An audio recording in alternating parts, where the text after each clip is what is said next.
अस्सलाम वालेकुम जी, welcome to by class. I hope आप सब ठीक होंगे। आज हम अपनी क्लाउड कंप्यूटिंग की मिड टर्म सीरीज़ में लेक्चर 8 का पार्ट 2 कवर करेंगे। So let's get started with module 36 which is virtualization of CPU, memory and input output devices. इस मॉड्यूल में हम सिंपली पढ़ेंगे किस तरह से मॉडर्न जो कंप्यूटर होते हैं उनमें जो मौजूद प्रोसेसर होते हैं उनको ऐसे हार्डवेयर फीचर्स दिए जाते हैं जिनके ज़रिए एक फ़िज़िकल सिस्टम पर हम मल्टीपल ऑपरेटिंग सिस्टम्स रन कर सकते हैं एक ही वक्त में एफिशिएंसी और सिक्योरिटी के साथ। नाउ ये प्रोसेसर्स क्या होते हैं, बहुत बेसिक सी बात है, आपको पता होगा। और अगर नहीं पता तो जो प्रोसेसर है वो कंप्यूटर के ब्रेन की तरह काम करता है। यानी आपके सिस्टम में जितने भी ऑपरेशंस हो रहे होते हैं ये प्रोसेसर उनको कंट्रोल कर रहा होता है और एप्लीकेशन से और प्रोग्राम से जितनी भी कमांड दी जा रही होती हैं आपके सिस्टम को वो एग्जीक्यूट करना प्रोसेसर का काम होता है। तो ये बिल्कुल एक दिमाग की तरह काम करता है कंप्यूटर के लिए। नाउ यहाँ पे आपको बताया जा रहा है कि जो मॉडर्न कंप्यूटर्स अब आ रही हैं विद प्रोसेसर्स लाइक इंटेल वगैरह, वो कुछ ऐसे बिल्ट इन फीचर्स के साथ आ रहे हैं जो सिस्टम पर मौजूद वर्चुअल मशीन्स को सपोर्ट करते हैं। और ये सपोर्ट हार्डवेयर असिस्टेड वर्चुअलाइजेशन कहलाती है, जिसका मतलब होता है कि जो सीपीयू है वो आपको कुछ स्पेशल इंस्ट्रक्शंस देता है और वर्चुअल मशीन्स को एफिशिएंटली कंट्रोल करने में हाइपरवाइजर की हेल्प करता है। फॉर एग्जांपल कि एक फ़िज़िकल मशीन है और उस पर 2 वर्चुअल मशीन्स रन कर रही हैं। उस फ़िज़िकल मशीन का जो ऑपरेटिंग सिस्टम है, वो उन वर्चुअल मशीन के ऑपरेटिंग सिस्टम से सेम भी हो सकता है और उनसे डिफरेंट भी हो सकता है। तो जो उन वर्चुअल मशीन्स का ऑपरेटिंग सिस्टम है, वो गेस्ट ऑपरेटिंग सिस्टम कहलाएगा और जो फ़िज़िकल मशीन का ऑपरेटिंग सिस्टम है, वो मेन ऑपरेटिंग सिस्टम कहलाएगा। तो हो सकता है कि जो वर्चुअल एनवायरनमेंट में जो वर्चुअल मशीन्स हैं उनका गेस्ट ऑपरेटिंग सिस्टम कोई ऐसी सेंसिटिव इंस्ट्रक्शन को एग्जीक्यूट करे या करने की कोशिश करे जिसका आपके सिस्टम के हार्डवेयर पर और सेटिंग्स पर बहुत ज़्यादा एक इफ़ेक्ट पड़ सकता है। जैसे कि वो गेस्ट ऑपरेटिंग सिस्टम कोई ऐसी कमांड देने की कोशिश करे जिससे हार्डवेयर की स्टेट चेंज हो जाए या फिर सिस्टम के रिसोर्सेज को मैनेज करने की कोशिश करे। तो बजाय इसके कि इन तमाम कमांड्स को डायरेक्टली रन करने दिया जाए और उसका कोई नेगेटिव इम्पैक्ट पड़े सिस्टम पर, हार्डवेयर क्या करता है कि वो ऐसी कमांड को रोक देता है, ट्रैप कर लेता है। यानी गेस्ट ऑपरेटिंग सिस्टम से आने वाली तमाम कमांड्स को रोक देता है और जो भी कंट्रोल है वो हाइपरवाइजर को दे देता है ताकि जो भी रिजल्ट है वो सेफली एग्जीक्यूट किया जा सके। नाउ ये जो इस तरह की इंस्ट्रक्शंस होती हैं उनको अगर सही टाइम पर रोका ना जाए तो ये आपके पूरे सिस्टम को क्रैश कर सकती हैं, जिस तरह की क्रिटिकल इंस्ट्रक्शंस होती हैं। तो इसलिए इस तरह की इंस्ट्रक्शंस को प्रोसेसर के प्रिविलेज्ड या फिर सुपरवाइजर मोड में एग्जीक्यूट किया जाता है। नाउ ये 2 मोड कौन से होते हैं? जो सीपीयू होता है इसके 2 मोड्स होते हैं, सुपरवाइजर यानी प्रिविलेज्ड मोड भी कहा जाता है इसको और यूज़र मोड यानी नॉन प्रिविलेज्ड मोड। जो सुपरवाइजर मोड होता है वो फिज़िकल सिस्टम का मेन सिस्टम का मोड होता है, जो ऑपरेटिंग सिस्टम के ज़रिए इस्तेमाल किया जा रहा होता है। यानी कि फिज़िकल सिस्टम का ऑपरेटिंग सिस्टम या फिर उस पर रन होने वाला हाइपरवाइज़र ही सुपरवाइज़र मोड में रन कर सकते हैं। और जितनी भी वर्चुअल मशीन से आने वाली क्रिटिकल इंस्ट्रक्शंस होती हैं, तो वो इनको हैंडओवर की जाती हैं और ऐसी क्रिटिकल इंस्ट्रक्शंस को सुपरवाइज़र मोड में ही रन किया जाता है। दूसरा मोड होता है यूज़र यानी नॉन प्रिविलेज्ड मोड। ये जो फिज़िकल मशीन पर कनेक्टेड जो वर्चुअल मशीन्स होती हैं वो इस्तेमाल करती हैं। यानी जितनी भी एप्लीकेशंस हो गई या फिर वर्चुअल मशीन पे रन होने वाले ऑपरेटिंग सिस्टम्स जो उनके हैं, वो यूज़र मोड में रन हो रहे होती हैं। और क्योंकि ये नॉन प्रिविलेज्ड होती हैं, तो ये इनके पास इतनी ये कैपेबल नहीं होती कि ये सिस्टम को कोई नुकसान पहुँचा सके। तो वर्चुअलाइजेशन में क्या हो रहा होता है कि जो फिजिकल सिस्टम का ऑपरेटिंग सिस्टम या फिर जो हाइपरवाइजर है वो सुपरवाइजर मोड में रन कर रहा होता है, यानी एक तरह से एडमिन होता है, वो उसके पास सारे कंट्रोल होते हैं। और जो गेस्ट ऑपरेटिंग सिस्टम है किसी वर्चुअल मशीन का वो यूज़र मोड में रन हो रहा होता है, एक मेंबर की तरह काम कर रहा होता है। तो यहाँ पर जो हाइपरवाइजर है वो हर चीज़ को सेफली कंट्रोल कर रहा होता है। नाउ हम एक सीपीयू को सिर्फ तभी वर्चुअलाइज कर सकते हैं जब वो किसी वर्चुअल मशीन के गेस्ट ऑपरेटिंग सिस्टम को यूज़र मोड में सेफली रन करने के लिए अलाउ करता है और फिजिकल सिस्टम के हाइपरवाइजर को कंट्रोल करता है ताकि वो क्रिटिकल इंस्ट्रक्शंस को एग्जीक्यूट कर सके सेफ्टी के साथ। तो ये जो हार्डवेयर असिस्टेड वर्चुअलाइजेशन है ये काम कैसे करती है? सिंपली जो हाइपरवाइजर है वो गेस्ट ऑपरेटिंग सिस्टम से आने वाली सेंसिटिव इंस्ट्रक्शंस को स्टॉप करता है, ट्रैप करता है और उनको एग्जीक्यूट नहीं करने देता ताकि सिस्टम क्रैश ना करे। नाउ मेमोरी वर्चुअलाइजेशन क्या होती है? एक फिजिकल मशीन की मेमोरी उस फिजिकल मशीन से कनेक्टेड वर्चुअल मशीन्स के साथ शेयर की जाती है यूजिंग मेमोरी वर्चुअलाइजेशन। तमाम वर्चुअल मशीन्स को जो भी उस फिजिकल मशीन से कनेक्टेड होती है उनको एक प्राइवेट और एक कंटिन्यूस वर्चुअल एड्रेस स्पेस दिया जाता है ताकि सिक्योरिटी को मेंटेन रखा जा सके। जो ट्रेडिशनल ऑपरेटिंग सिस्टम्स होते थे वो पेज टेबल्स क्रिएट करते थे वर्चुअल मेमोरी को फिजिकल मेमोरी पर मैप करने के लिए। किसी भी फिजिकल मशीन पर जितनी भी वर्चुअल मशीन्स कनेक्टेड होती हैं वो वर्चुअल मेमोरी यूज़ कर रही होती है। वर्चुअल मेमोरी एक इमेजिनरी मेमोरी यानी एग्जिस्ट नहीं करती है असल में, लेकिन जो वर्चुअल मशीन्स हैं उनको लगता है कि वो एक मेमोरी स्पेस इस्तेमाल कर रही हैं जो कि एक बहुत बड़ी प्राइवेट स्पेस है जहाँ पे उनकी एप्लीकेशंस और उनका प्रोग्राम्स तमाम डेटा सेव हो रहा है। और जो मशीन मेमोरी यानी फिजिकल सिस्टम की जो मेमोरी जैसे कि रैम है वो एक रियल लिमिटेड स्पेस मेमोरी है जो आपके कंप्यूटर के अंदर मौजूद है जहाँ पर ये तमाम डेटा फिजिकल सिस्टम का डेटा और वर्चुअल सिस्टम का डेटा दोनों ये दोनों उस रैम में स्टोर हो रहे होते हैं जिसकी एक लिमिटेड स्पेस है। तो वर्चुअल मशीन्स पर जो प्रोग्राम रन हो रहे होते हैं वो इस तरह से एक्ट करते हैं कि पूरा कंप्यूटर यानी जिस फिजिकल सिस्टम पर वो रन हो रहे हैं वर्चुअल मशीन्स वो प्रोग्राम्स वो सिर्फ उनका कोई और सिस्टम उस पर रन नहीं हो रहा, बट रियलिटी में ऐसा नहीं होता। तो जो रैम होती है जो फिजिकल सिस्टम की और वर्चुअल सिस्टम की तमाम डेटा जिसमें स्टोर रहा होता है वो बहुत ज़्यादा क्योटिक हो रही होती है, बहुत ज़्यादा उसमें क्योंकि हर हर डेटा इतना सारे स्टोर होते हैं बहुत ज़्यादा क्राउडेड हो जाती है। तो यहाँ पर पेज टेबल्स का इस्तेमाल किया जाता है।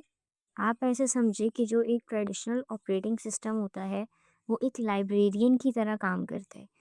वो एक स्पेशल एक डिटेल्ड मैप यूज़ करता है जिसको हम पेज टेबल कहते हैं ताकि वो उस डेटा को ट्रांसफ़र कर सके जो कि वर्चुअल मशीन का डेटा है उसको लग रहा है कि वो अपनी एक बड़ी सी प्राइवेट स्पेस में वो डेटा स्टोर करे जबकि रियलिटी में वो एक फिजिकल सिस्टम की रैम में स्टोर हो रहा होता है। तो उस प्रोग्राम को ट्रांसलेट करने के लिए पेज टेबल बनाया जाता है। एक पेज टेबल बेसिकली एक ऐसा स्पेशलाइज्ड डेटा स्ट्रक्चर होता है जो कि ऑपरेटिंग सिस्टम की वर्चुअल मेमोरी यूज़ कर रही होती है उसके वर्चुअल एड्रेसेस को मैप करने के लिए फिजिकल एड्रेसेस पर। यानी कि जो वर्चुअल मेमोरी एड्रेस होती हैं उनको रैम के फिजिकल एड्रेसेस पर मैप करने के लिए यूज़ कर रहे होते हैं। तो ये जो पेज टेबल्स होती हैं ये उस फिजिकल सिस्टम की जो मेन मेमोरी जो रैम है उसमें स्टोर हो रहे होते हैं और ये अलाउ करती हैं कि वो जो वर्चुअल मशीन्स हैं उनके प्रोग्राम्स को कि फिज़िकली जितनी मेमोरी अवेलेबल है उससे ज़्यादा वो यूज़ कर सकें और फिज़िकली जितनी मेमोरी अवेलेबल नहीं है उससे ज़्यादा ये यूज़ कर रहे होते हैं। कैसे ये पॉसिबल होता है? By breaking memory into fix size pages. यानी कि जो ऑपरेटिंग सिस्टम है वो वर्चुअल मेमोरी को एक छोटे-छोटे इक्वल चंक्स में डिवाइड कर देते हैं जिनको पेजेस कहा जाता है। तो इस तरह जो ऑपरेटिंग सिस्टम है वो हार्ड ड्राइव की मेमोरी स्पेस को एक्स्ट्रा रैम की तरह यूज़ कर रहा होता है। इस पूरे प्रोसेस के लिए जो मॉडर्न सीपीयूज़ होते हैं वो एमएमयू मेमोरी मैनेजमेंट यूनिट और टीएलबी ट्रांसलेशन लोकेसाइड बफर इन दो मोड टेक्निक्स का इस्तेमाल करते हैं ताकि मेमोरी स्पीड को इम्प्रूव किया जा सके। यानी जो ऑपरेटिंग सिस्टम की पावर होती है इंफॉर्मेशन को रिसीव करने की, प्रोसेस करने की, स्टोर या फिर रिकॉल करने की, वो इन्हांस हो जाती है। तो वर्चुअलाइजेशन में जो ये मेमोरी मैपिंग होती है ये 2 स्टेप्स में कंप्लीट होती है। फर्स्ट स्टेप में जो गेस्ट ऑपरेटिंग सिस्टम होता है वो अपनी वर्चुअल मेमोरी को फिज़िकल मशीन की जो मेमोरी है यानी जो रैम है उस पर मैप करता है। यहाँ पर मैप करने का सिंपली मतलब होता है लिंक कर देना। वर्चुअल मेमोरी को फिज़िकल मेमोरी के साथ लिंक कर देना। फिर स्टेप 2 में जो हाइपरवाइज़र होता है वो उस फिज़िकल मेमोरी को जो एक्चुअल मशीन की मेमोरी है यानी कि जो रैम है उसके साथ मैप कर देता है यानी लिंक कर देता है। तो इस तरह से जो मेमोरी है वो फिज़िकल और वर्चुअल सिस्टम्स के दरमियान इक्वली डिस्ट्रीब्यूट हो जाती है और शेयर हो जाती है। नाउ इनपुट आउटपुट वर्चुअलाइजेशन क्या होती है? सिंपली जो इनपुट आउटपुट डिवाइसेस होती है जैसे keyboard, disk, network card, graphical processing unit, ये तमाम आपकी इनपुट आउटपुट डिवाइसेस होती हैं। तो इनमें वर्चुअलाइजेशन करने के 3 मेथड्स होते हैं। फर्स्ट मेथड होता है फुल डिवाइस सिमुलेशन। इसमें जो डिवाइसेस होती हैं वो सॉफ्टवेयर के अंदर फुल्ली सिम्युलेटेड होती हैं। सिम्युलेटेड का मतलब होता है एक तरह से डुप्लिकेट करना। जैसे कि फॉर एग्जांपल जो न्यू स्टूडेंट्स होते हैं जब वो अपना डेट शीट बना चुके होते हैं तो उसके बाद वहाँ पे एक एग्ज़ाम डेमो ऑप्शन आ रहा होता है कि जो बच्चे फर्स्ट सेम एग्ज़ाम दे रहे हैं उनको नहीं पता कि एग्ज़ाम का जो सॉफ्टवेयर कैसे वर्क करता है तो वहाँ पर वो एक डेमो एग्ज़ाम ले सकते हैं। अब वो ये कहलाती है सिमुलेशन, कि एक सिम्युलेटेड एनवायरनमेंट यानी कि एक डुप्लीकेट एनवायरनमेंट ऐसा क्रिएट किया गया है कि आप जब वो डेमो एग्जाम लेंगे तो आपको पता चल जाएगा कि किस तरह से आपने क्वेश्चंस अटेम्प्ट करने हैं, किस तरह से टाइमिंग आपकी हो रही होगी और ये सारी चीज़ें। तो आपको वो एक डुप्लीकेट एनवायरनमेंट में एक फुल एक्सपीरियंस दिया जाता है एग्जाम का, तो ये कहलाती है सिमुलेशन। सिमुलेशन का सिंपली मतलब होता है कि कोई चीज़ आप इस तरह से फील करवाएं जो कि असल में ना हो, डुप्लीकेट हो।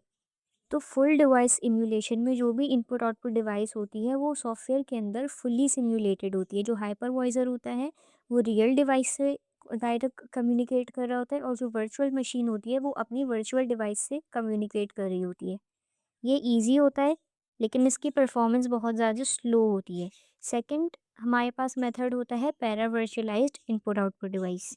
इसमें ड्राइवर्स इस्तेमाल किए जा रहे होते हैं, फ्रंट एंड ड्राइवर जो कि वर्चुअल मशीन के अंदर होता है, और बैक एंड ड्राइवर जो कि हाइपरवाइजर के अंदर होता है। यानी कि जो गेस्ट ऑपरेटिंग सिस्टम होता है वो फ्रंट एंड ड्राइवर के ज़रिए डिवाइस से इंटरैक्ट करता है। फिर वो फ्रंट एंड ड्राइवर उस डिवाइस के बैक एंड ड्राइवर से इंटरैक्ट करता है। फिर वो बैक एंड ड्राइवर वापस से के डिवाइस के साथ इंटरैक्ट कर रहा होता है। ये थोड़ा कॉम्प्लिकेटेड हो गया, तो हम इसको एक ईजी एग्जांपल से समझते हैं। इमेजिन करें कि आप एक वर्चुअल मशीन के अंदर हैं। वर्चुअल मशीन यानी कि गेस्ट, जो एक फिजिकल सर्वर पर एज अ गेस्ट रन हो रहा है। तो और आप उस वर्चुअल मशीन के अंदर और आपको एक फ़ाइल सेव करनी है फिजिकल हार्ड ड्राइव के अंदर, यानी जो फिजिकल मशीन की हार्ड ड्राइव है, रैम है, उसके अंदर आपको एक फ़ाइल सेव करनी है। तो आप कैसे ये प्रोसेस वर्क करेगा? सबसे पहले आप अपनी फ़ाइल फ्रंट एंड ड्राइवर को देंगे। ये फ्रंट एंड ड्राइवर जो है ये वर्चुअल मशीन के अंदर होता है, और क्योंकि वर्चुअल मशीन को पता होता है कि ये वर्चुअल है, तो इसलिए वो हार्डवेयर से डायरेक्टली कम्युनिकेट नहीं करती। जो अपनी फ़ाइल जो उसको फिजिकल हार्ड ड्राइव में सेव करनी है वो फ्रंट एंड ड्राइवर को देती है। उसके बाद जो वर्चुअल मशीन का फ्रंट एंड ड्राइवर है वो ये फ़ाइल देता है बैक एंड ड्राइवर को, और फिर जब ये फ़ाइल बैक एंड ड्राइवर को मिल जाती है तो वो ये फ़ाइल फाइनली जो डिवाइस होती है, जो फिजिकल हार्ड ड्राइव होती है, उसको हैंड ओवर कर देते हैं और वो उसमें स्टोर हो जाती है।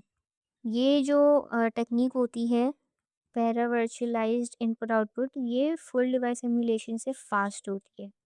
थर्ड मेथड होता है डायरेक्ट इनपुट आउटपुट वर्चुअलाइजेशन। इसमें जो वर्चुअल मशीन्स हैं वो डायरेक्टली हार्डवेयर को एक्सेस कर रही होती हैं, डायरेक्टली हार्डवेयर से कम्युनिकेट कर रही होती हैं। सबसे फास्टेस्ट वे होता है as compare to para virtualized input output and full device emulation. But इसमें आइसोलेशन बहुत कम होती है। आइसोलेशन मतलब जो सेपरेशन होती है बिटवीन डिवाइसेस वो बहुत कम होती है। एक सिंपल एग्जांपल से समझते हैं कि अगर आप पैरा वर्चुअलाइज्ड एनवायरनमेंट में हैं, यानी जो भी नॉर्मल वर्चुअलाइजेशन है, फॉर एग्जांपल आपको एक ग्लास पानी चाहिए तो आप पहले वेटर से पूछेंगे, फिर वेटर किचन में जाएगा और फिर वो वापस आपको पानी ला के देगा। बट अगर आप डायरेक्ट इनपुट आउटपुट वर्चुअलाइजेशन वाला मेथड इस्तेमाल कर रही हैं, तो जो वेटर है वो आपको किचन का डायरेक्ट एक्सेस दे देगा। आपको जब भी पानी चाहिए आप खुद जाएँ और खुद ले आएँ। ये मेथड सबसे ज़्यादा फास्ट होता है as compare to last 2 method, और इसका रीज़न ये है क्योंकि आपको जब पानी चाहिए तो आप खुद जाके ले रहे हैं। आपको वेटर का वेट नहीं करना, फिर वेटर जाएगा वो किचन से आपके लिए पानी लेके आएगा, तो आपको इस पूरे प्रोसेस का वेट नहीं करना। आप डायरेक्टली हार्डवेयर को एक्सेस कर पा रहे हैं, इसलिए ये सबसे ज़्यादा फास्टेस्ट मेथड है among para virtualized input output and full device emulation. यहाँ पर आपको एक और एनालॉजी दी हुई है ईज़िली समझने के लिए। आप ऐसे इमेजिन करें कि जो ये डिवाइस है, जो भी इनपुट आउटपुट डिवाइस है वो एक प्रिंटर है। तो फेक एमुलेशन में क्या होगा? आपको एक प्रिंटर इंटरफेस दिया जाएगा लेकिन वो फेक होगा। पैरा वर्चुअलाइजेशन में एक असिस्टेंट होगा जो आपकी हेल्प करेगा प्रिंट निकालने में, जैसा कि हाइपरवाइजर काम कर रहे होते हैं। और डायरेक्ट इनपुट आउटपुट में क्या होगा कि आप खुद से ही प्रिंटर यूज़ कर रहे होंगे और अपनी मर्ज़ी से प्रिंट निकाल लेंगे, आपको किसी का वेट करने की ज़रूरत नहीं। तो ये वाला तरीका सबसे ज़्यादा एफिशिएंट और फास्ट होगा। तो यहाँ पर अगर हम इस मॉड्यूल को समराइज़ करें, हार्डवेयर असिस्टेड वर्चुअलाइजेशन जो होती है वो हाइपरवाइजर को हेल्प करती है कि वो वर्चुअल मशीन्स को कंट्रोल कर सके। फिर हमने पढ़ा कि सीपीयू के 2 मोड्स होते हैं, सुपरवाइजर मोड जो एक तरह से एडमिन मोड होता है जिसके पास तमाम कंट्रोल होते हैं, जिसको प्रिविलेज्ड भी कहा जाता है, और दूसरा यूज़र मोड जो कि वर्चुअल मशीन जिस मोड में रन हो रही होती है। फिर हाइपरवाइजर हमने पढ़ा कि वो सुपरवाइजर वो मोड में रन कर रहा होता है, और जो गेस्ट ऑपरेटिंग सिस्टम है, यानी जो वर्चुअल मशीन का ऑपरेटिंग सिस्टम है, वो यूज़र मोड में रन हो रहा होता है। फिर हमने पढ़ा कि जो सीपीयू वर्चुअलाइजेशन है वो सेंसिटिव इंस्ट्रक्शंस को पॉज़ कर देती है, ट्रैप कर देती है, उसको हार्डवेयर तक एग्ज़ीक्यूट करने की अलाउ नहीं करती है, ताकि सिस्टम या फिर वर्चुअल मशीन जो इंस्ट्रक्शंस दे रहे हैं, वो क्रैश ना हो जाए। फिर हमने पढ़ा कि मेमोरी वर्चुअलाइज़ेशन में 2 तरह की मैपिंग इस्तेमाल होती है।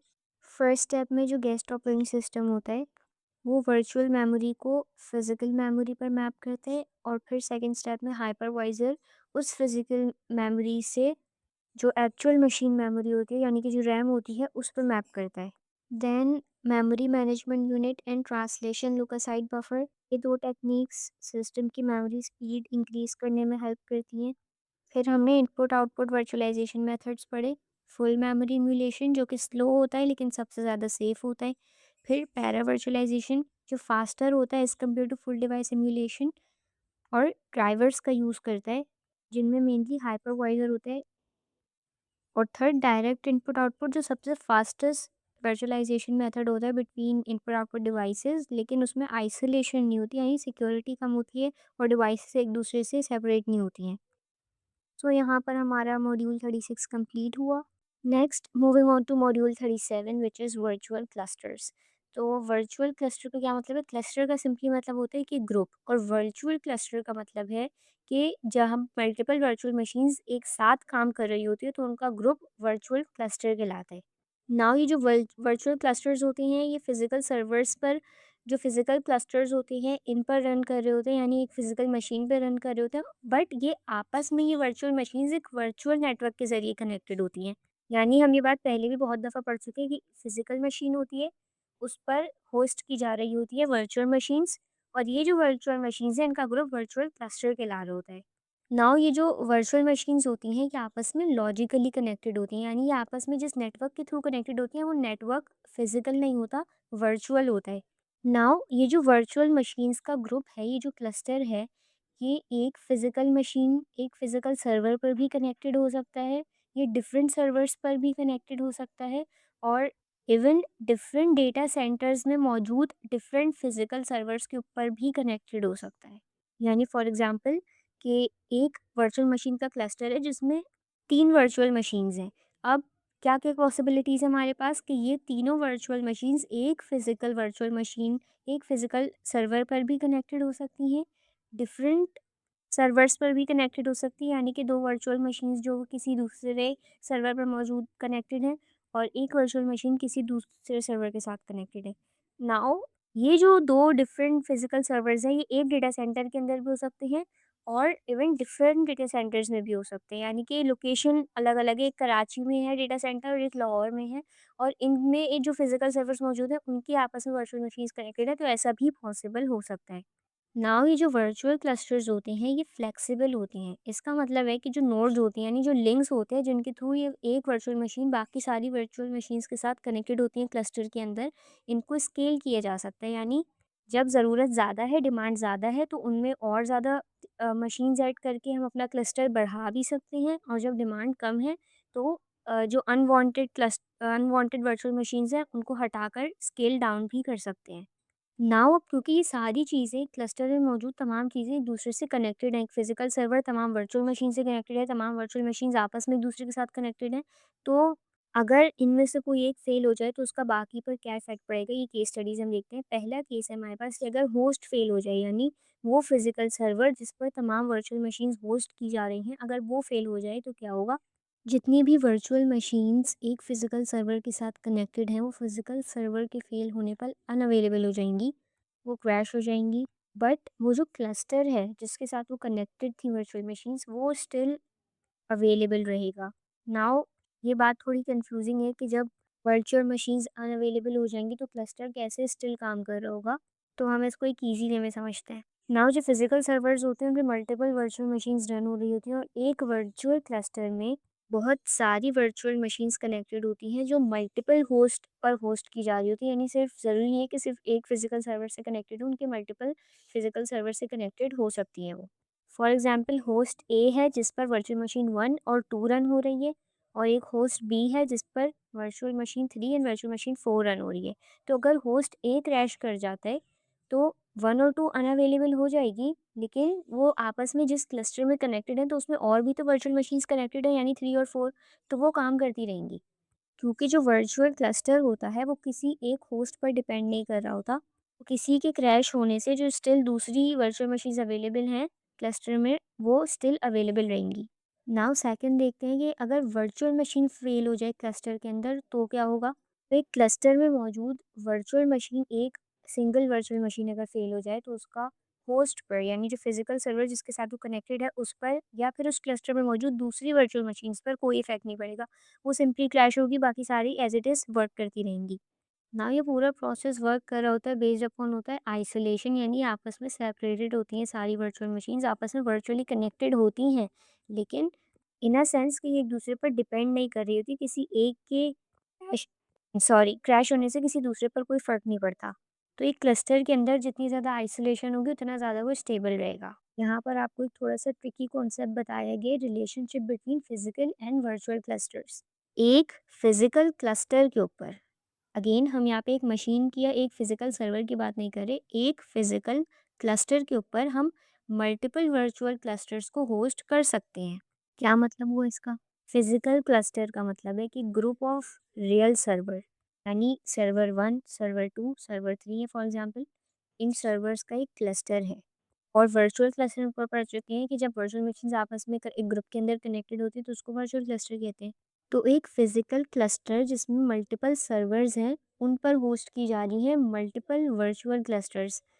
सेकंड इज़ कि एक वर्चुअल क्लस्टर पर ये पॉसिबल है कि एक virtual cluster multiple physical clusters पर होस्ट किया जा रहा हो। इसके 2 बेनिफिट्स हैं, एक फ्लेक्सिबिलिटी एंड सेकंड स्केलेबिलिटी, यानी डिमांड राइज़ होने पे हम रिसोर्सेज़ कम ज़्यादा कर सकते हैं और जब डिमांड कम हो जाए तो रिसोर्सेज़ कम कर सकते हैं। इसके बाद आपको एक वर्चुअल क्लस्टर बनाने का तरीका बताया गया है कि हम एक फ़िज़िकल मशीन के ऊपर मल्टीपल, एक से ज़्यादा वर्चुअल मशीन्स क्रिएट करेंगे, उन पर इंस्टॉल करेंगे ऑपरेटिंग सिस्टम। नाउ हर वर्चुअल मशीन का अलग ऑपरेटिंग सिस्टम होगा और ज़रूरी नहीं है कि सबका सेम हो, अलग-अलग भी हो सकता है। और फिर एप्लीकेशन इंस्टॉल करेंगे जिसकी भी हमें ज़रूरत है। नाउ ये भी ज़रूरी नहीं है कि सेम हो, this this can also be different. फिर ये जो हमने वर्चुअल मशीन्स क्रिएट की हैं, इनको हम आपस में एक वर्चुअल नेटवर्क के ज़रिए कनेक्ट कर देंगे। नॉट अ फिज़िकल नेटवर्क, किसी केबल के ज़रिए नहीं, एक वर्चुअल नेटवर्क के ज़रिए। क्योंकि हमने पढ़ा कि जब एक फ़िज़िकल मशीन पर वर्चुअल मशीन्स रन हो रही होती है, तो ये फ़िज़िकल मशीन ज़रूरी नहीं है कि एक हो, और अगर एक से ज़्यादा वर्चुअल मशीन्स पर एक वर्चुअल क्लस्टर रन किया जा रहा है, तो ज़रूरी नहीं है कि वो सेम लोकेशन पर हो, अलग-अलग लोकेशन पे भी हो सकता है। नाउ इस तरह के वर्चुअल क्लस्टर्स को डिप्लॉय करना यानी सेटअप करना जितना जल्दी हो उतना बेस्ट होता है। तो अगर हम हर वर्चुअल मशीन को स्क्रैच से क्रिएट करेंगे, फिर उन पर इंस्टॉल करेंगे अपनी मर्ज़ी के ऑपरेटिंग सिस्टम और एप्लीकेशंस, तो बहुत टाइम लग जाएगा। तो यहाँ पर यूज़ होती हैं टेम्पलेट्स। कुछ रेडीमेड टेम्पलेट्स होती हैं जिनका इस्तेमाल करके हम वर्चुअल मशीन्स को डिप्लॉय कर सकते हैं as quickly as possible without doing anything from scratch. Now ये टेम्पलेट क्या होती हैं, कैसी होती हैं? सिंपली कुछ रेडीमेड वर्चुअल मशीन इमेजेस होती हैं जिनमें पहले से ऑपरेटिंग सिस्टम और सॉफ्टवेयर्स इंस्टॉल्ड होते हैं। यानी भी जितनी भी बेसिक नीड होती है हर वर्चुअल मशीन की, वो सारी चीज़ें पहले से इस पर इंस्टॉल्ड होती हैं। नाउ ये टेम्पलेट्स इसलिए यूज़ की जाती हैं क्योंकि सबसे पहले तो हमारा बहुत सारा टाइम बच जाता है हर चीज़ स्क्रैच से करने का, क्योंकि हमें प्री मेड टेम्पलेट्स मिल जाती हैं। इसके बाद क्योंकि हम एक से ज़्यादा वर्चुअल मशीन्स बना रहे हैं क्लस्टर के अंदर, तो हमें बार-बार सेम प्रोसेस रिपीट करना पड़ेगा हर वर्चुअल मशीन पर। तो अगर हम टेम्पलेट्स यूज़ करते हैं तो हमें कोई रिपीटेड ये प्रोसेस नहीं दोहराना पड़ता। डायरेक्टली विदिन मिनट्स हमारा पूरा वर्चुअल मशीन क्रिएट हो जाता है, जिसकी वजह से उसको डिप्लॉय करना, सेटअप करना एक वर्चुअल क्लस्टर को, एक वर्चुअल मशीन को बहुत ज़्यादा आसान हो जाता है। सो सिंपली एक टेम्पलेट होती है जिसमें एक वर्चुअल मशीन फॉर्म होता है जिसको कॉपी करके वर्चुअल मशीन क्रिएट की जाती है।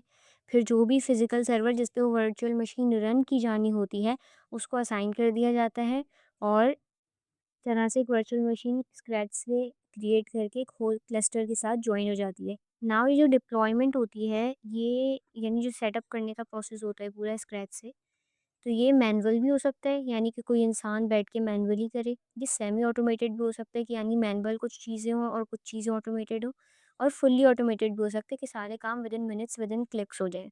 तो आजकल के टाइम पे रियल क्लाउड में तमाम चीज़ें मोस्टली ऑटोमेटेड होती हैं विदाउट किसी मैनुअल एफर्ट के, कोई इंसान बैठ के नहीं कर रहा होता, विदिन क्लिक सारी चीज़ें हो जाती हैं। नाउ हम इस वर्चुअलाइजेशन की इन सब चीज़ों की ज़रूरत ही क्यों पड़ी? नाउ क्योंकि आज के टाइम पे हर कोई क्लाउड यूज़ कर रहा होता है, जैसे कि हम लोग गूगल, जीमेल और गूगल ड्राइव, कैनवा, तो इन तमाम क्लाउड रिसोर्सेज़ के यूज़र्स बहुत सारे हैं।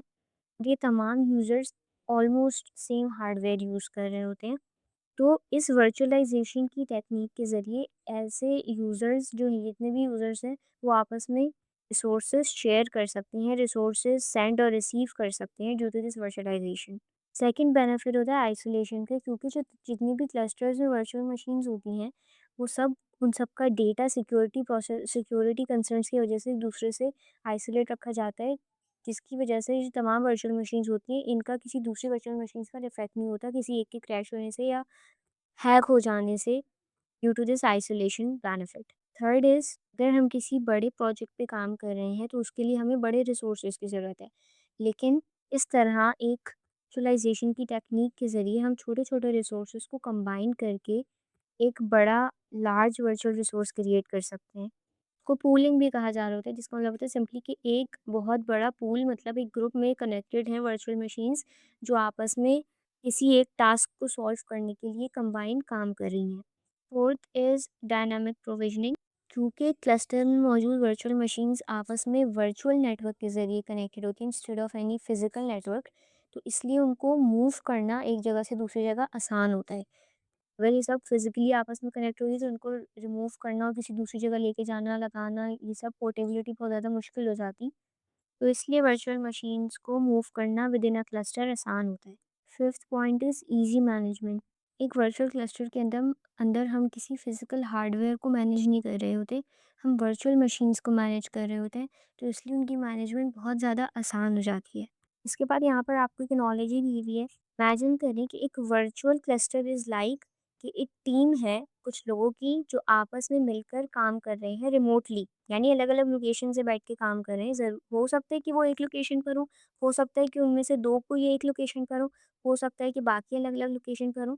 तो रिमोटली बैठकर कुछ लोगों की टीम एक टास्क पर काम कर रही है। तो उसमें हर पर्सन जो है, एक इंसान, वो एक वर्चुअल मशीन की तरह काम कर रहे हैं। जो ऑफ़िस है, जिसमें बैठ के वो लोग काम कर रहे हैं, वो फिज़िकल सर्वर्स हैं। और इंटरनेट जिसके ज़रिए वो आपस में कनेक्टेड हैं, it's like a virtual network. तो अगर वो ऑफ़िस बंद हो जाए, जिसमें बैठ के वो काम कर रहे हैं, स्टिल उसका टीम पर कोई इफ़ेक्ट नहीं पड़ेगा, वो स्टिल काम करते रहेंगे। That's how a virtual cluster works. यहाँ पर हम इस मॉड्यूल को समराइज़ करते हैं कि एक वर्चुअल क्लस्टर जो है, वो इंटरकनेक्टेड वर्चुअल मशीन्स का एक ग्रुप होता है। इंटरकनेक्टेड का मतलब है कि हर वर्चुअल मशीन का कुछ-कुछ पार्ट बाकी सब वर्चुअल मशीन्स के साथ कनेक्ट होते हैं, यानी फुल्ली कनेक्ट नहीं होते हर किसी से, क्योंकि आइसोलेशन रखी जाती है सिक्योरिटी पर्पसेस की वजह से, बट कुछ पार्ट्स तमाम वर्चुअल मशीन के आपस में कनेक्टेड होते हैं। That's why we are saying कि इंटरकनेक्टेड वर्चुअल मशीन्स का एक ग्रुप वर्चुअल क्लस्टर कहलाता है। जो वर्चुअल मशीन्स होती हैं वो एक फिजिकल क्लस्टर पर रन की जा रही होती हैं, लेकिन वो आपस में वर्चुअल नेटवर्क के ज़रिए कम्युनिकेट कर रही होती हैं। नाउ ये जो लिंक्स होते हैं जिनके ज़रिए वो आपस में कनेक्टेड होती हैं, इनको नोड्स कहा जाता है, और इनको ग्रो या श्रिंक किया जा सकता है, यानी स्केल अप या स्केल डाउन किया जा सकता है, इंक्रीज़ या डिक्रीज़ किया जा सकता है डिमांड के मुताबिक। अगर जो होस्ट है जिन पर वर्चुअल मशीन्स होस्ट की जा रही है वो फेल हो जाए, तो उसका सिर्फ़ उन वर्चुअल मशीन्स पर फ़र्क पड़ता है जो उससे पर्सनली कनेक्टेड है। बाकी क्लस्टर में मौजूद वर्चुअल मशीन्स का उस पर कोई इफ़ेक्ट नहीं होता। और अगर कोई वर्चुअल मशीन फेल हो जाए, तो उसका दूसरी वर्चुअल मशीन्स पर या उसके होस्ट पर या क्लस्टर में मौजूद किसी दूसरी वर्चुअल मशीन पर कोई फ़र्क नहीं पड़ता। एक फ़िज़िकल क्लस्टर, यानी कि मल्टीपल सर्वर्स का एक क्लस्टर है जो एक फिजिकल क्लस्टर कहलाता है, वो मल्टीपल वर्चुअल क्लस्टर्स को होस्ट कर सकता है, और एक virtual cluster multiple physical clusters पर फैला हुआ हो सकता है। नाउ वर्चुअल मशीन्स को स्क्रैच से बनाने के बजाय टेम्पलेट्स यूज़ की जाती है ताकि फास्ट वर्चुअल मशीन डिप्लॉय की जा सके। ये जो डिप्लॉयमेंट होती है, डिप्लॉयमेंट का गेन मतलब सेटअप करना स्क्रैच से। तो ये जो डिप्लॉयमेंट का प्रोसेस होता है, ये मैनुअल भी हो सकता है और ऑटोमेटेड भी हो सकता है। फिर हमने बेनिफिट्स पढ़े वर्चुअलाइजेशन के, और वो हमने सारे पढ़े resource sharing, isolation, aggregation, dynamic provisioning, easy management. यहाँ पर हमारा मॉड्यूल 37 ख़त्म हुआ। Next move on to module 38 which is virtual machine migration. अगर माइग्रेशन का डिक्शनरी मीनिंग बताऊँ तो हिजरत करना। माइग्रेशन का मतलब होता है कि एक जगह से दूसरी जगह हिजरत करना। यहाँ पर कंप्यूटर की ज़बान में वर्चुअल मशीन माइग्रेशन का मतलब होता है जब एक वर्चुअल मशीन को उसके फिजिकल सर्वर, जो यानी जिस पे वो होस्ट की जा रही है, उस फिजिकल सर्वर से हटाकर किसी दूसरे फिजिकल सर्वर को असाइन किया जा रहा होता है। तो ये मूव होने का जो प्रोसेस है एक फिजिकल सर्वर से दूसरे फिजिकल सर्वर तक, ये वर्चुअल मशीन माइग्रेशन कहलाता है। ये जो माइग्रेशन का प्रोसेस होता है, इसमें ऑपरेटिंग सिस्टम और एप्लीकेशंस कोई चीज़ के साथ छेड़छाड़ नहीं की जा रही होती, वो एज़ इट इज़ रहती हैं, यानी उनको रीइंस्टॉल नहीं किया जा रहा होता, दूसरी फिज़िकल मशीन पर ट्रांसफ़र होने के बाद। नाउ हम प्रोसेस देखते हैं कि किस तरह से वर्चुअल मशीन्स को माइग्रेट किया जा रहा होता है और क्यों किया जा रहा होता है। सबसे पहला फैक्टर वर्चुअल मशीन्स को माइग्रेट करने का होता है लोड बैलेंसिंग। फॉर एग्जांपल कि एक सर्वर है जिस पर 5 वर्चुअल मशीन्स रन कर रही हैं और एक सर्वर है जिस पर 2 वर्चुअल मशीन्स रन कर रही हैं। तो जिस सर्वर पर 5 वर्चुअल मशीन्स रन कर रही हैं उसका लोड कम करने के लिए उसमें से उस सर्वर से कुछ वर्चुअल मशीन्स को सर्वर नंबर 2 पर ट्रांसफ़र कर दिया जाएगा, माइग्रेट कर दिया जाएगा लोड बैलेंस करने के लिए। Second, server consolidation. Again example से देखते हैं कि एक सर्वर है, सर्वर 1, जिस पर 4 वर्चुअल मशीन्स रन हो रही हैं। सर्वर 2 है, जिस पर 3 वर्चुअल मशीन्स रन हो रही हैं और एक सर्वर 3 है, जिस पर खाली 1 वर्चुअल मशीन रन हो रही है। तो क्योंकि वो एक सर्वर जिस पर खाली 1 वर्चुअल मशीन रन हो रही है, उसको हम सर्वर नंबर 2 पर उस वर्चुअल मशीन को शिफ्ट करके उस सर्वर को शट डाउन कर सकते हैं। क्योंकि एक सर्वर पर डज़न्ट मैटर कि कितनी वर्चुअल मशीन्स रन हो रही है, वो इक्वली हर चीज़ की कॉस्ट लग रही होती है, इलेक्ट्रिसिटी कॉस्ट, दूसरे रिसोर्सेज़ की कॉस्ट। तो उस कॉस्ट को सेव करने के लिए जो एक्स्ट्रा सर्वर्स होते हैं, उनको शट डाउन कर दिया जाता है और वर्चुअल मशीन्स को मूव कर दिए जाते हैं इन ऐसे सर्वर्स पर जिन पर स्पेस मौजूद है। थर्ड फैक्टर होता है फेल-ओवर हैंडलिंग। अगर कोई सर्वर किसी वजह से क्रैश होने वाला होता है, तब भी वर्चुअल मशीन्स को अवेलेबल दूसरे जो भी सर्वर्स होते हैं, उन पर शिफ्ट कर दिया जाता है। Fourth is resource shortage. अगर कोई एक वर्चुअल मशीन किसी ऐसे टास्क पर काम कर रही है, जहाँ उसको स्टोरेज की फॉर एग्ज़ाम्पल बहुत ज़्यादा ज़रूरत है, तो उसको ऐसे होस्ट पर शिफ्ट कर दिया जाता है, जो उसको बेटर स्टोरेज प्रोवाइड कर सके। तो रिसोर्सेज की शॉर्टेज होने की वजह से भी वर्चुअल मशीन्स को माइग्रेट किया जाता है। इसके बाद आपको कुछ स्टेट्स बताए गए हैं। माइग्रेशन से पहले वर्चुअल मशीन्स पॉसिबली 4 स्टेट्स में हो सकती है: powered of, suspended, paused and powered on. Powered of का मतलब है कि वर्चुअल मशीन को कंप्लीटली बंद किया गया है और वो बिल्कुल भी अनअवेलेबल है। सस्पेंडेड का मतलब है कि उसको बिल्कुल ही साइड पे कर दिया गया है एक लॉन्ग टाइम पीरियड के लिए। पॉज़्ड का मतलब है कि उसे एक शॉर्ट टाइम पीरियड के लिए बंद किया गया है और पावर्ड ऑन का मतलब है कि वो एक्टिव है और काम कर रही है। नाउ ये जो वर्चुअल मशीन माइग्रेशन प्रोसेस होता है, ये कितनी तरह का होता है। पहला है कोल्ड माइग्रेशन, यानी जिसमें वर्चुअल मशीन को पावर ऑफ कर दिया जाता है। ये सबसे ज़्यादा सेफेस्ट तरीका होता है, बट इसमें डाउन टाइम होता है क्योंकि वर्चुअल मशीन को कंप्लीटली पावर ऑफ किया जा रहा है तो सिस्टम डाउन टाइम में चला जाता है। डाउन टाइम का मतलब है उस वर्चुअल मशीन पर जितनी भी एप्लीकेशंस रन हो रही होंगी, जितनी भी सर्विसेज क्लाइंट्स को प्रोवाइड की जा रही होंगी, वो एक शॉर्ट टाइम के लिए बंद हो जाएँगी, अनअवेलेबल हो जाएँगी। तो यानी सिस्टम डाउन टाइम में चला जाएगा, अनअवेलेबल हो जाएगा। सेकंड टाइप होती है माइग्रेशन की, वार्म माइग्रेशन। इसमें वर्चुअल मशीन को कंप्लीटली पावर ऑफ नहीं किया जाता है, इसको सस्पेंड कर दिया जाता है। ये वाली माइग्रेशन, वार्म माइग्रेशन जो है वो फास्ट होती है as compare to cold migration, but इसमें डाउन टाइम टाइम पीरियड थोड़ा कम होता है as compare to cold migration, but होता है।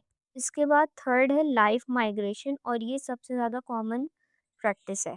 इसमें जब वर्चुअल मशीन को माइग्रेट किया जा रहा होता है किसी दूसरे फिजिकल सर्वर पर, तो वो रन की जा रही होती है, वो अवेलेबल होती है, पावर्ड ऑन होती है, यानी कि वो एक्टिव होती है, जिसकी वजह से सिस्टम डाउन टाइम में नहीं जाता, यानी जो भी सर्विस प्रोवाइड की जा रही होती है वो एज इट इज़ चलती रहती हैं और यूज़र्स उनको पता भी नहीं चलता, वो नोटिस भी नहीं करते कि कुछ चेंज हुआ है, इफ़ेक्ट हुआ है, कि हर चीज़ बिल्कुल परफेक्टली काम कर रही होती है। नाउ हम कब से पढ़ रहे हैं वर्चुअल मशीन 2 मेन पार्ट्स होते हैं वर्चुअल मशीन में।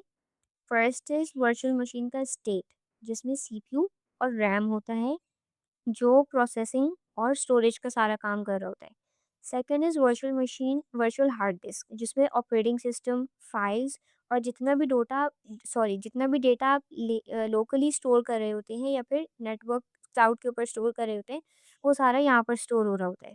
नाउ जो लाइव माइग्रेशन का प्रोसेस है, क्योंकि ये सबसे ज़्यादा कॉमन प्रैक्टिस है, तो इसका आपको प्रोसेस बताया गया स्टेप बाय स्टेप कि किस तरह से काम करती है। जो वर्चुअल मशीन होती है वो सोर्स होस्ट पर रन हो रही होती है। सोर्स होस्ट वो फिजिकल सर्वर होता है जिस पर वर्चुअल मशीन एक्टिवली रन कर रही होती है, अपना डेटा स्टोर कर रही होती है।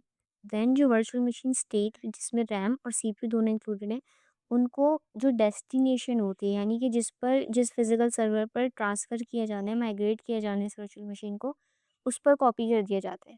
कॉपी किया जाने का मतलब है कि जो रैम और सीपीयू होती है, उनको सोर्स होस्ट से जो डेस्टिनेशन होस्ट होता है, जिस पर ट्रांसफ़र किया जा रहा होता है, उस पर शिफ्ट कर दिया जाता है, ट्रांसफ़र कर दिया जाता है।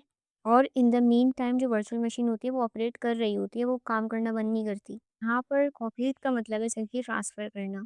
तो जो नेटवर्क होता है, क्योंकि वो भी वर्चुअल नेटवर्क होता है, तो उस पर भी कोई इफ़ेक्ट नहीं पड़ता, वो एक्टिव रहता है। और इस पूरे प्रोसेस के बाद जो कंट्रोल होते हैं सारे, वो सारे नए होस्ट को शिफ्ट कर दिए जाते हैं। तो in the meanwhile in virtual machines पर जो भी सर्विसेज़ प्रोवाइड की जा रही होती है क्लाइंट्स को, उनको बिल्कुल भी इस शिफ्टिंग का पता नहीं चलता है, क्योंकि ये सारा काम जब हो रहा होता है तो सिस्टम ज़ीरो डाउन टाइम में होता है, मतलब बिल्कुल भी सिस्टम शट डाउन नहीं होता है। नाउ अगर हमें किसी वर्चुअल मशीन को किसी दूसरे सर्वर पर ट्रांसफ़र करना है और उस वर्चुअल मशीन के पास एक शेयर्ड नेटवर्क स्टोरेज है, तो क्या हुआ?